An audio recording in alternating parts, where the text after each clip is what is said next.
Welcome to the Business at the Speed of Sell podcast, where you learn how to accelerate the growth of your online and offline businesses, profits, and personal income. Tune in daily to get the tips, tricks, and tactics that have generated over $100 million in online and offline sales. Now, here's your host, Anthony Flack.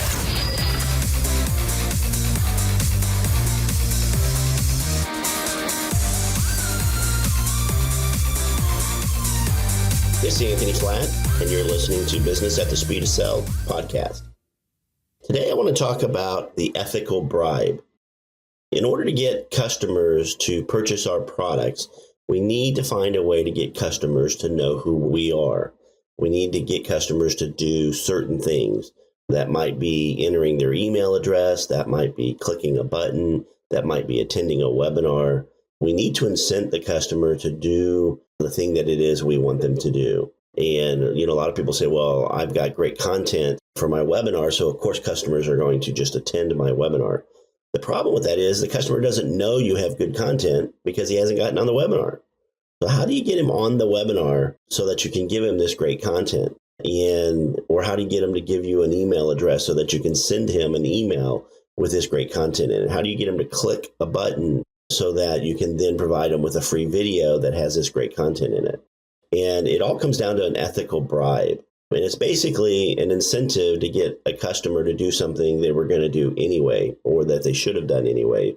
And the better the bribe, obviously, the better the take rate on whatever the action is that you're trying to get them to do.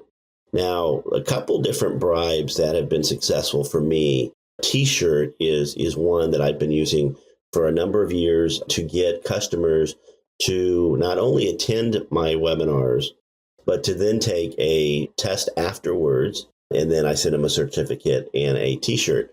Now, here's the way this process works. I want them to attend my webinar, so I have great content. So that I start off with that, and the description and the title has to convey the fact that this content is going to be very valuable to them and that they're interested in the content. If they're not interested, there's practically no way you can get them to attend. And you probably don't want to anyways, because your ultimate intent is to sell them something. So if they're not interested, then you're talking to the wrong person anyway. But if you can incent them to get on your webinar, and I did it by saying, here, attend my webinar, listen to the whole webinar, be attentive the whole time. And in the webinar software, you can tell if somebody's watching the screen or if they've went away and started doing email or something else. So I require them to participate 70% of the time.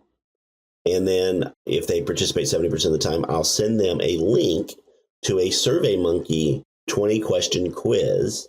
They complete the quiz. If they pass the quiz by 80%, I tell them that in the webinar, they have to pass the quiz by a score of 80% or better.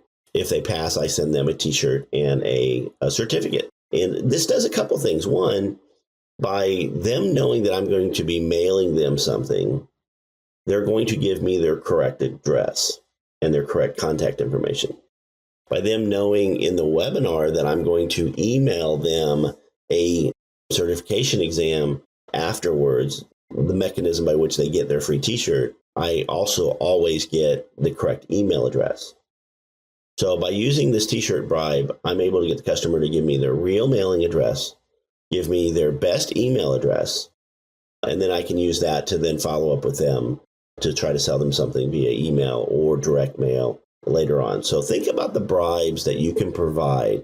And a bribe could be a free plus shipping book, free plus shipping audio CD or video CD, DVD. It could be a limited time access to a membership site with training or content. The more valuable you make the bribe, the more likely you are to get the customer to take the next step, to take the action that you're looking for them to take. If you have a question for Anthony, then head over to www.anthonyflatt.com and leave him a voicemail message for a chance to have your question featured on the show. Thanks for listening to the Business at the Speed of Sell podcast at www.businessatthespeedofsell.com.